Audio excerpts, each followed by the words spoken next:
It's often said that the most dangerous creature in the world is man, and in certain situations, it's hard not to agree. But if that's true, what can a man driven to the edge, a man with nothing left to lose, really do? Before diving into Marvin Heemeyer's quest for revenge, it's important to share a brief backstory to this conflict. Marvin lived in the small town of Granby, Colorado, a community of only 2,000 residents. His livelihood came from his job as a welder, and he ran his own workshop where he repaired cars and various other machinery. This workshop stood right next to the grounds of the Mountain Park cement plant. When the plant's management decided to expand by installing an additional production line, they needed to purchase the adjoining parcels of land. Before long, nearly all of the surrounding plots were bought up. The only holdout was Marvin's own property. There are two versions of what happened next, both arriving at the same outcome. In the first, the plant management offered Marvin $250,000 for his plot. At first, he appeared amenable, but then he began unjustifiably hiking up his asking price, first to $400,000, then eventually to $1 million. Many, however, believe that this version was invented on the internet by the family that owned the plant in order to tarnish Marvin's reputation. According to the second version, Marvin had never intended to sell his land for any sum. In any event, the plant was desperate to secure his property. Once it became clear that Marvin wouldn't quietly surrender his land on their terms, the enormous corporation, exploiting the corruption of the local government, began a relentless campaign of harassment against him. In that tiny town, everything was controlled by the Thompson family, with whom the plant's management had to negotiate. When that deal was struck, it marked the beginning of Marvin's troubles.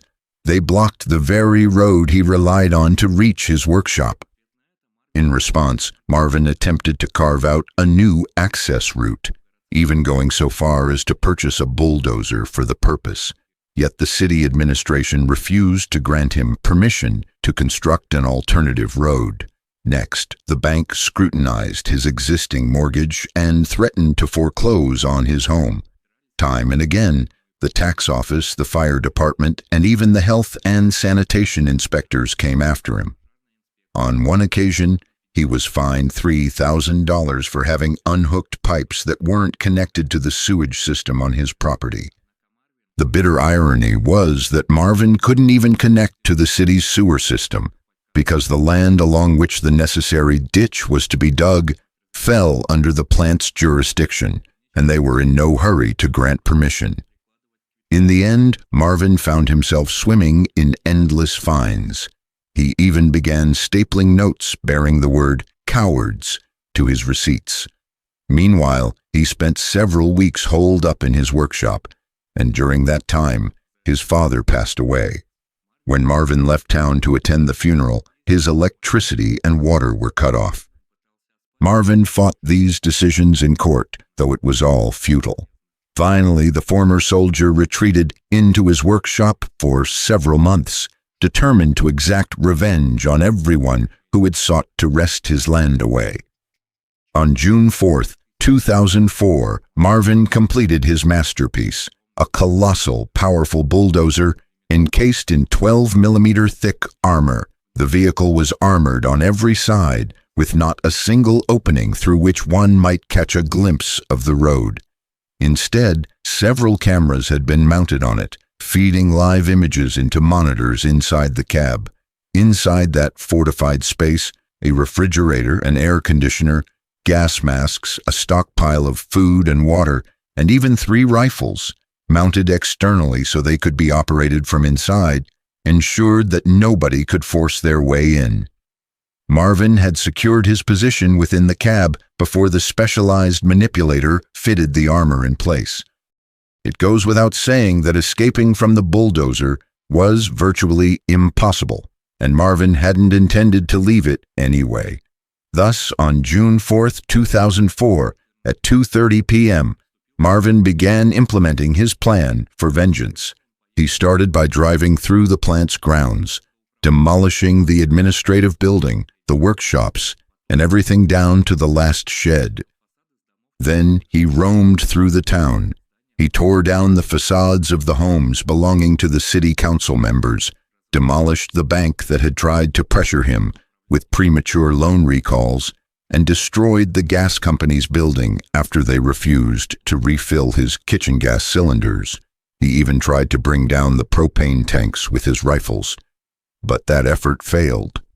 Marvin went on to level the city hall, the council's office buildings, the fire department, warehouses, several residential buildings owned by the mayor, and finally, the local police station. He didn't stop there.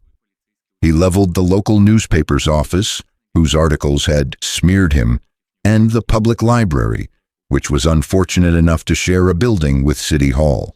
In short, Marvin obliterated everything remotely connected to the local authorities, even their personal homes.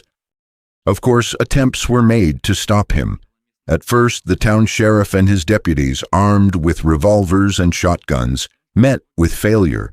Next, an assault team was mobilized, joined by local game wardens. The officers came equipped with grenades, while the wardens had rifles. One police officer even scaled the bulldozer and tried to lob a grenade into its exhaust pipe. But Marvin had anticipated this move. He had welded a grill into place. Although Marvin did use the externally mounted rifles, he fired mostly into the sky, using them more for intimidation than actual offense. Even so, these measures did nothing to allow the police to get close to the bulldozer.